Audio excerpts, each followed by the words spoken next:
This is Exidia recisa. It is a gelatinous fungus. It's also called wood ear. Yeah, just sort of rubbing my finger along and scraping it off to dehydrate it for the use in salad. I love it in salad because once it's dried and it has no flavor of its own, well, it has a tiny bit of flavor, but it doesn't taste like much. It's just sort of this gelatinous texture. When fully hydrated, and it can't get fully hydrated from rain very well, it does from snow, which is what makes it a great winter mushroom and a winter forage. There's a little handful of it, but there's a lot more of it here.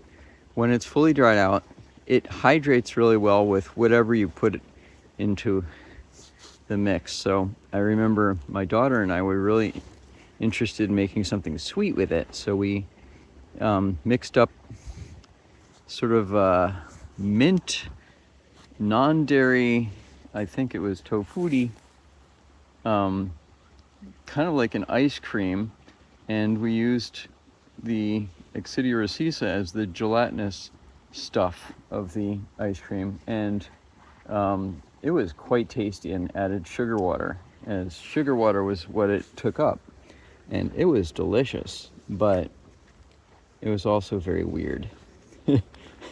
It wasn't what you would expect ice cream to be.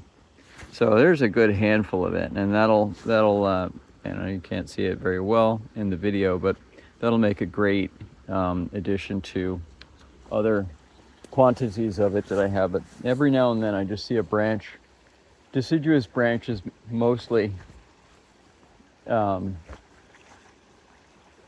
It is rarely on anything else, but oak, maple.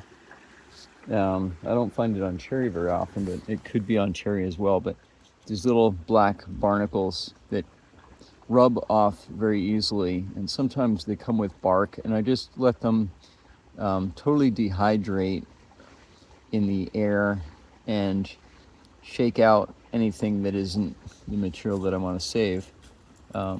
Or one can use a dehydrator, but these are really small and hard to do that with. But the little tiny barnacles, and you can see how small they are, but they hydrate really well in whatever their liquid they're put in. Like if they're put in salad dressing, or I like to take a little bit of balsamic vinegar, a few herbs and spices, a little bit of smoked sea salt, and soak it in that, and then add toasted sesame oil afterward, and it's delicious by just that by itself. Thank you for watching, and keep an eye peeled. Cheers.